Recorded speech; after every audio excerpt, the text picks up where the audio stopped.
Ինչ է պատահում, երբ 1970-ականների Երևանում ծաղկում են ծիրանենիները։ Հայկական ծիրանի բույրը տարածվում է քաղաքում ու տեղի են ունենում դեպքեր, որոնք ստեղծում են պատմություն, երևանյան պատմություն։ 1974 թվականին Երևանում ապրում էր 3 ընկեր։ Նրանք պարզ ու կանխատեսելի կյանք ունեին, որը սակայն շուտով դառնում է լարված ու վտանգավոր։ Փարիզից եկած տատիկը, ընդհատակյա ազգային շարժումը, Կարսի պայմանագիրն ու Նժդեհի գաղափարները, երևանյան սպեկուլյանտներն ու կանտորան պատմության էպիկենտրոնում են։ Գեներальный секретарь ЦК ԿПСС Լեոնիդ Իլյիչ Բրեժնև։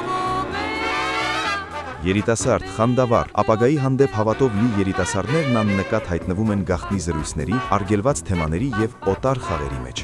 Ընկերություն, դավաճանություն, երազանքներ ու շատ հայտնի երևանցիներ՝ Ֆրունզիկը, Մալխասը, Չիկոն, Կոկան, Դոդոն ու Գեորգի Պողոսյանը, Գոհար Գասպարյանն ու Էլվինան։